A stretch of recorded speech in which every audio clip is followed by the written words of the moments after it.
خواتي خواتاتي اهلا وسهلا مرحبا بكم يا جماعة الخير مساء الخير عليكم bonsoir tout le monde, j'espère que vous allez bien, j'espère que vous vous portez bien, bonjour pour celles et ceux qui vont nous regarder la journée.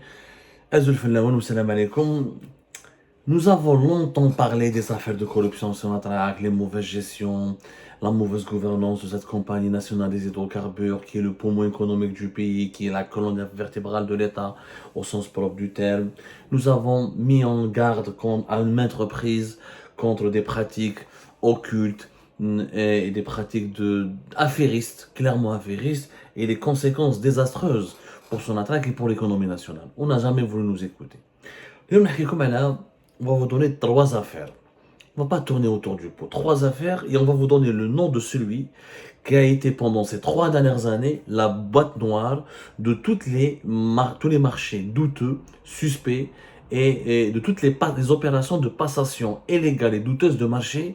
En réalité, c'est la boîte noire des grandes affaires de corruption durant ces 3 dernières années. Je parle naturellement de l'ère du sinistre PDG Tawfiq Haqqar qui a dirigé son attaque depuis le fin février 2020 jusqu'à le 2 octobre 2023. Tawfiq Haqqar avait une boîte noire. وهذه la boîte noire يا جماعه الغالب ما يحبوش يسمعوا لنا وراحوا قراو Algérie part du 1er décembre 2020. Exclusive comment un gros acteur de la corruption en Algérie est devenu le chef de tous les projets de son attaque. Le 1er décembre 2020, on avait lancé l'alerte. Il y a de cela 3 ans maintenant. Il y a de cela 3 ans, nous avions dit, attention, le PDG de son attaque Tawfiq Haqqar, l'incompétent Tawfiq Haqqar, il va provoquer de gros scandales de corruption à la fin de son règne parce qu'il a ramené un homme très corrompu qui citait lui-même dans de grandes affaires de corruption à la tête de la direction la plus stratégique de son attaque. C'est une histoire qui démontre encore une fois que la nouvelle Algérie n'a rien de différent de l'ancienne Algérie. On a parlé de Aoudjan Fritsch le 11 juin 2022, le 11 juin 2020. La direction générale de son attaque a nommé Aoudjan Fritsch à la tête de la direction centrale de l'engineering et project management, la fameuse direction EPM. Et la direction EPM, engineering et project management, c'est la direction qui gère et qui étudie et qui lance tous les gros projets importants de son attaque. C'est elle en fait qui gère des budgets colossaux qui vont de 5 jusqu'à 7 milliards de dollars et dont l'objectif et la mission est de lancer de grands projets de modernisation des outils de production du pétrole et du gaz en Algérie, de commercialisation du pétrole et du gaz en Algérie, tout ce qui est gros projet, tout ce qui est nouveau projet, tout ce qui est marché important. Fait son attaque, c'est la direction EPM qui le fait. Réalisation de nouveaux complexes pétroliers, de nouveaux complexes gaziers, de nouvelles usines de traitement de gaz ou de pétrole, de nouvelles infrastructures pour le transport ou pour la commercialisation du pétrole et du gaz. Tous ces gros projets passent par la direction EPM. Mais la direction EPM, c'est comment élaborer et identifier les nouveaux futurs projets importants pour permettre à son attaque de rester un grand acteur dans le marché du gaz et du pétrole dans le monde. 5 à 7 milliards de dollars selon les années de budget. Des fois, ça peut atteindre jusqu'à 8 voire 9 milliards de dollars. هذا أوجان فرج حنا قلناها le 1er décembre 2020. On a dit attention, c'est une nomination catastrophique. واش قلنا dans notre article. Et Tawfiq Haqqar a placé à la tête de cette direction Aoudjan Fritsch depuis le 11 juin dernier. Aoudjan Fritsch était uniquement un directeur par l'intérim de la direction centrale de l'EPM. Après, il a été permanisé pour lui confier donc toute cette direction très stratégique. On appelle Aoudjan Fritsch, il est l'un des acteurs les plus importants et les plus sulfureux qui était déjà impliqué dans plusieurs gros scandales de corruption, maintenant l'affaire SNC-Lavalin. C'est pas la peine de vous répéter demain où je serai l'affaire SNC-Lavalin, il faudra plusieurs émissions pour en parler. Aoudjan Fritsch, il était déjà mis en examen, même sous contrôle judiciaire. L'affaire SNC-Lavalin, le géant canadien qui avait pris ses contrats qui ont été remportés pendant un certain nombre d'années, où les salafis ont mis énormément de passations douteuses et de marché, et d'octroi de privilèges illicites, et de chipa, etc. L'article Algérie part du 1er décembre 2020. On a tout expliqué. Et ces contrats qui ont été accordés par l'intermédiaire d'une société qui appartenait al Farid Bedjaoui. Aoudjan Fritsch, il était parmi les acteurs de cette affaire de corruption à l'époque de Cheikh Ibrahim. جابوا توفيق حقار عطالو la direction la plus importante de son attaque. Et قال له c'est toi qui vas gérer les marchés de pas moins de 7 milliards de dollars par an pour financer les projets les plus importants du groupe. واش صرا من بعد هذه c'était en décembre 2020 نحكي لكم maintenant trois projets باش تفهموا comment la corruption et comment l'économie algérienne a été sabotée par ces mafieux, par ces corrompus qui ont donné des marchés douteux à des sociétés étrangères en négociant avec eux sous la table des pots de vin importants. كاين trois projets نحكي لكم على البروجي الاول تاع بير سبعه. يا جماعه بير سبعه c'était un projet qui date depuis 2018 pratiquement. C'est un champ pétrolier où Sonatrach devait le développer. Elle devait le développer pour disposer d'une production de 20 000 barils par jour. Même en fait, il était jusqu'à 2018-2017, 20 000 barils par jour. Ils ont voulu plutôt le faire augmenter. Il y a la capacité de production terrestre jusqu'à 40 000 barils par jour. Il fallait donc réaliser un certain nombre d'infrastructures. Je me droge dans les détails techniques, un certain nombre d'infrastructures de production pour permettre l'augmentation de la production de 20 000 barils par jour jusqu'à 40 000 barils par jour. Au 2020, le 10 juin 2020, une société italienne qui s'appelle Mère Tecnimont. Dans le langage du business, elle est connue sous le nom de Tecnimont. Tecnimont, c'est une société italienne. Elle a pris ce projet. Il faut savoir que Bir Sba, il n'est pas géré que par Sonatrach. Bir Sba, il fait Sonatrach, ou il fait une société vietnamienne, ou une autre société thaïlandaise. La société thaïlandaise, elle s'appelle la compagnie thaïlandaise PTT Exploration and Production, la PTEP. Elle détient 35% de part dans l'exploitation de ce champ à Bir Sba. Ou comme une autre société vietnamienne qui détient 40%. La compagnie vietnamienne, la PVEP, c'est la compagnie de prospection, d'exploration gazière et pétrolière pétro-vietnamienne. Voilà. Donc il y a les Vietnamiens qui détiennent 40%, ou les Thaïlandais qui détiennent 35%, ou Sonatrach qui est actionnaire aussi de ce projet à 25%. Elle était même minoritaire. Mais projet Bir Sba, c'est l'un des projets pétroliers les plus ambitieux. Vraiment, c'est un projet ambitieux. Normalement, c'est un gisement qui pourrait produire pendant 33 puits. Il avait 40 000 barils de pétrole par jour, c'est quand même pas mal. Techniquement, en 2020, il devait réaliser de nouvelles infrastructures. Il s'agit plus exactement d'un train de traitement d'huile pour l'équivalent de 400 millions de dollars. جاتو في حكار مع هذا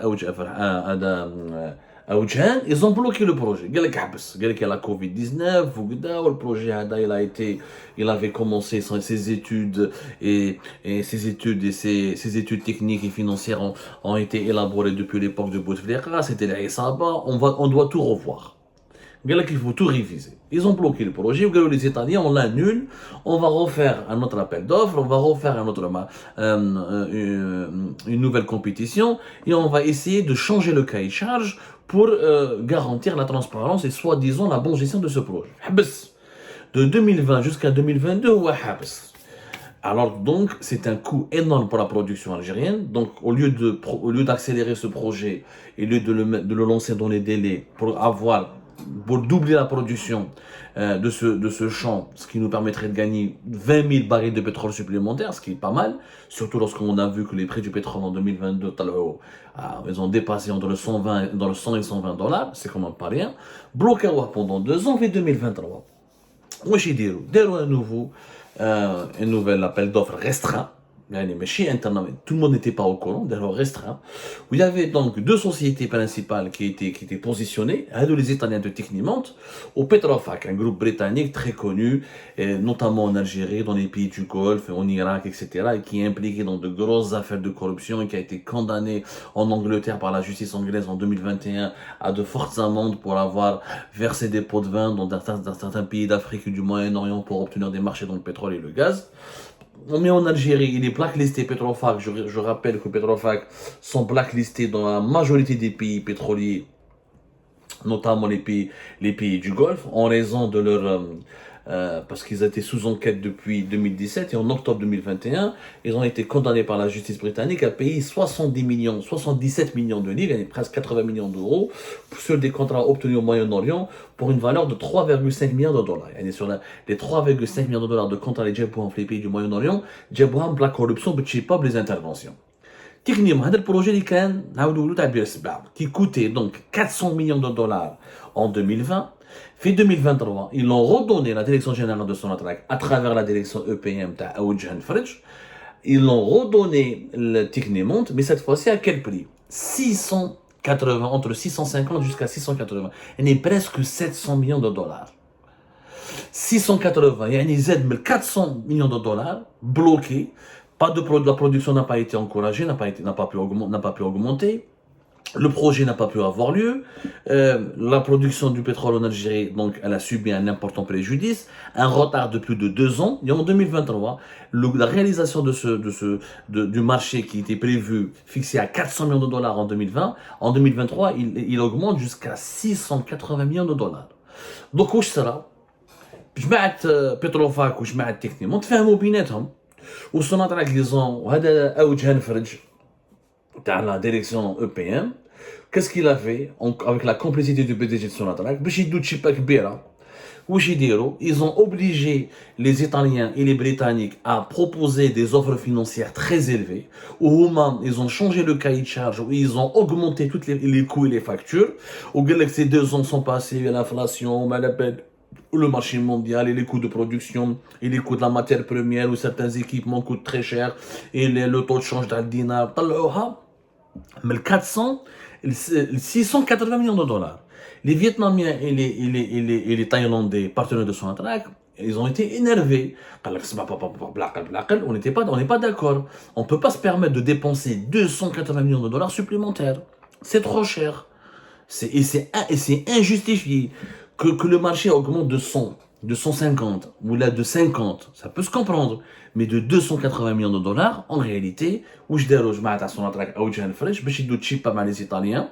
Techniquement, au Petrofac, ils ont proposé des offres financières très élevées. On ne peut pas le réaliser à moins de 600 et quelques. Sonatrach était obligé de l'accepter parce qu'elle a besoin de ce projet en urgence pour booster la production nationale. Donc, au lieu de le réaliser en 2020 à 400, maintenant il va coûter 600 et quelques. Naturellement, le coût très élevé à ADEC, c'est de l'argent qui sera repartagé différemment avec d'autres mécanismes que je vais expliquer plus tard pour donner des pots de vin aux plus hauts responsables de Sonatrach. En attendant, Petrofac, qui était le concurrent techniquement Fibir Sba, ils ont pris un autre projet. اللي هو ماشي معروف بزاف. هذا البروجي عيطولو سي لو بروجي تاع رود الخروف.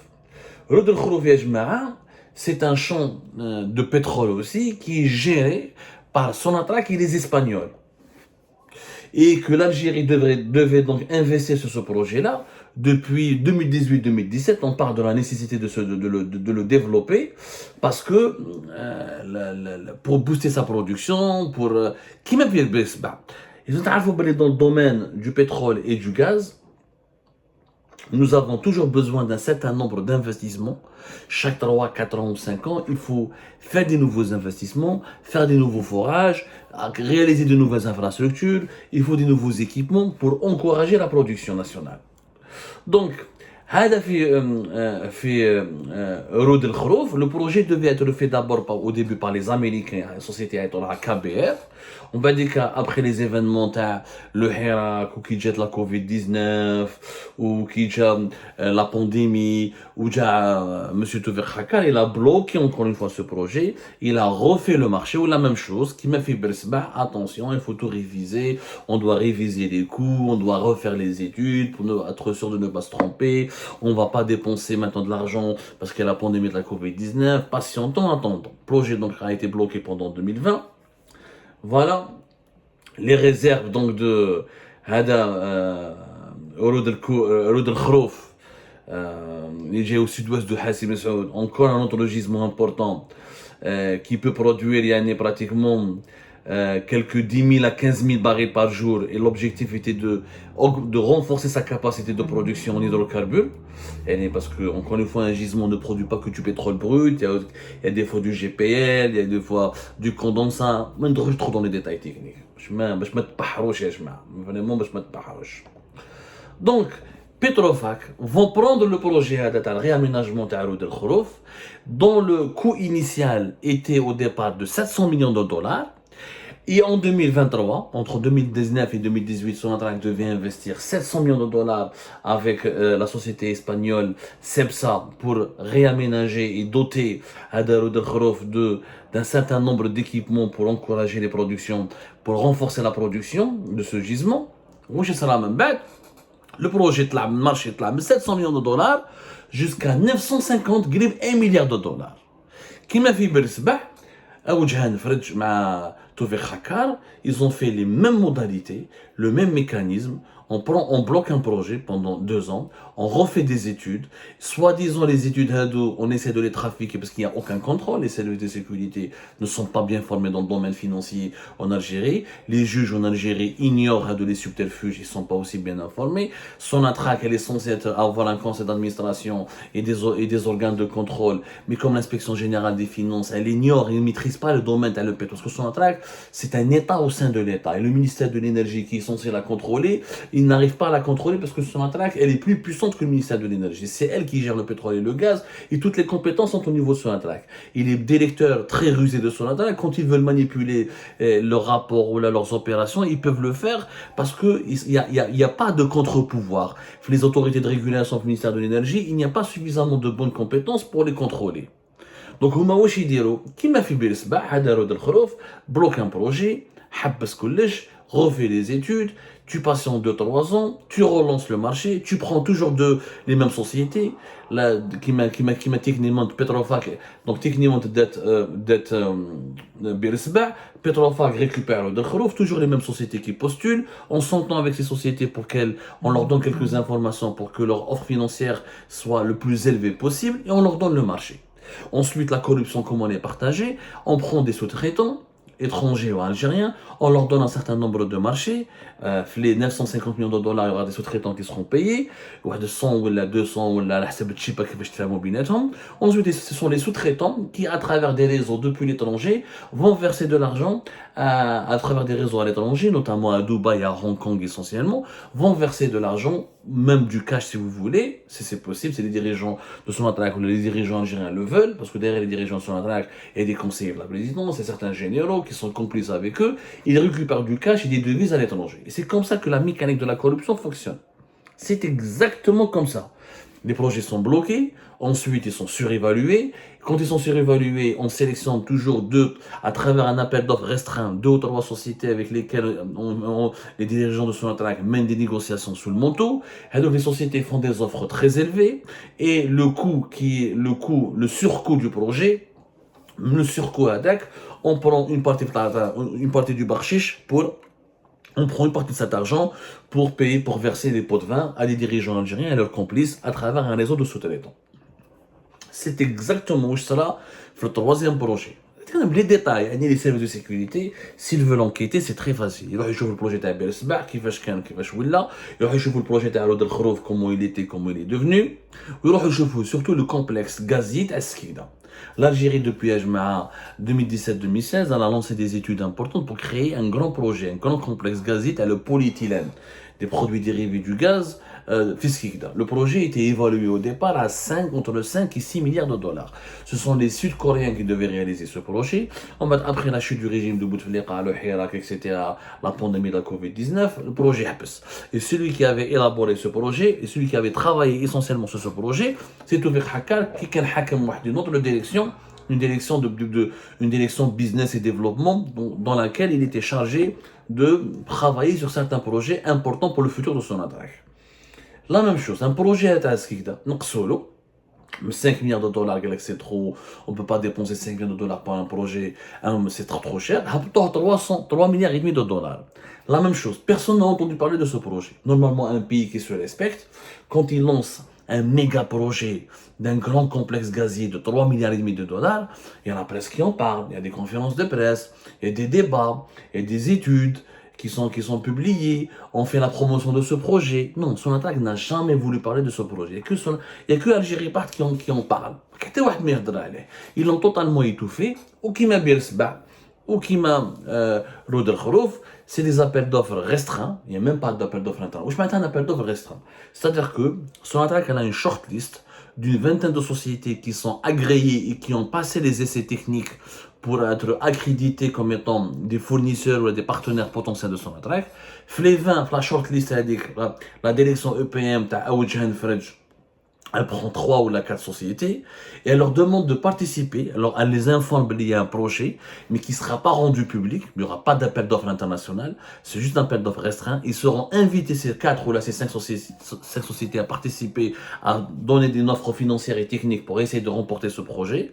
Mais dans le cas d'Askikda, comme dans le cas de Birsba, ou là tu as Rodel Khrouf, mais c'est encore plus grave. Normalement, pour qu'une compétition soit loyale, transparente et tout, il faut qu'il y ait au moins 2 ou 3, au moins 4 ou 5 concurrents. Pour un projet de 3 milliards et demi de dollars, au moins 5 concurrents. Des Américains, des Chinois, des Européens. Chacun va faire une offre technique et financière différente et que le meilleur gagne. L'Algérie devra choisir l'offre la plus adaptée à ses besoins. Généralement, on choisit l'offre la moins chère et celle qui présente des garanties de réussite technique très élevées. Il n'y a eu que deux candidats. Jamais nous n'avons vu un projet de 3 milliards et demi de dollars, l'effet est 2 candidats. Il y a 2 sociétés internationales. La société indienne, Larsen & Turbo, Larsen & Toubro, pardonnez-moi, Larsen & Toubro, qui est une grande compagnie,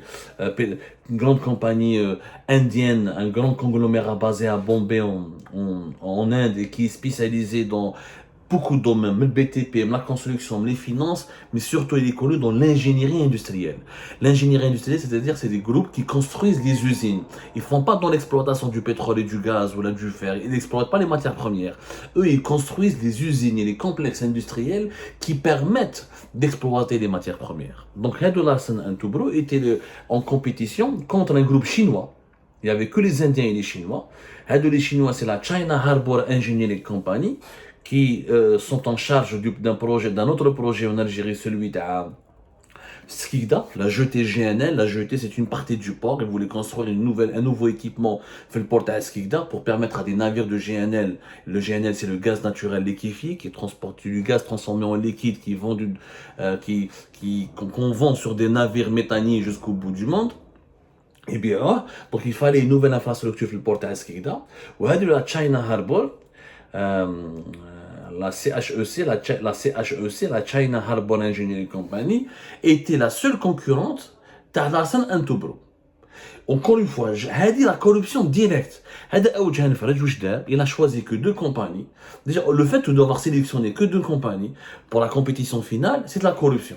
C'est simple, parce que les Chinois, quand il n'y a que 2 concurrents, ils peuvent s'entendre entre eux.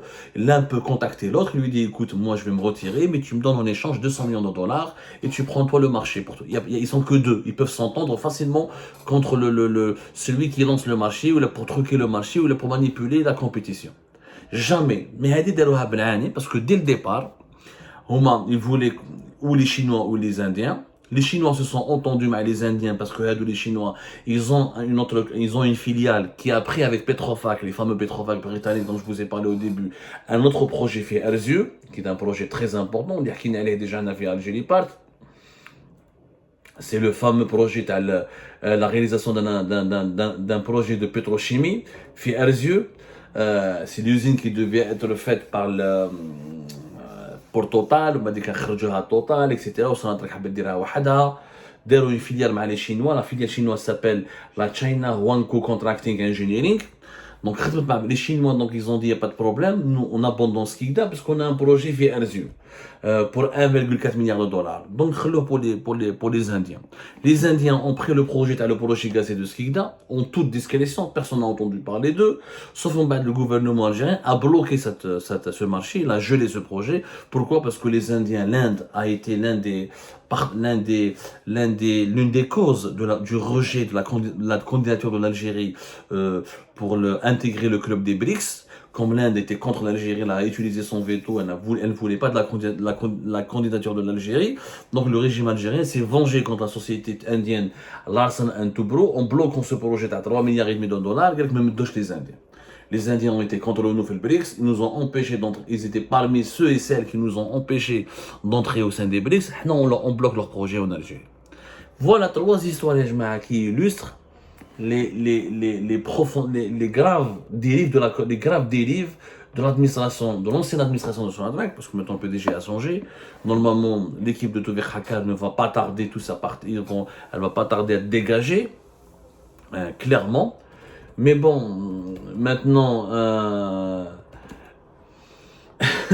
le problème, il est beaucoup plus compliqué que cela. Maintenant, il faut faire une purge, il faut faire du nettoyage, il faut surtout demander des comptes. Et le premier qui connaît tous les secrets et qui était à l'origine de toutes les manœuvres, comme je vous expliquais dans le cadre des projets de Bir Sba, de Roud el-Khrouf et de Skikda, le projet gazé de Skikda, c'est Aoudj Henfrej.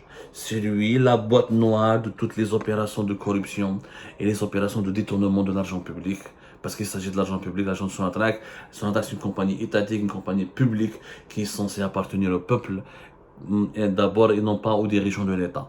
Mais malheureusement, voilà ce qui s'est passé. Ça, c'est en 3 ans, je vous ai résumé un petit peu l'essentiel des pratiques les plus graves dans le secteur des hydrocarbures. Et pourtant, en décembre 2021, encore une fois, en décembre 2020, mais je ne sais même pas 2021, fait décembre 2020, on avait tiré la sonnette d'alarme.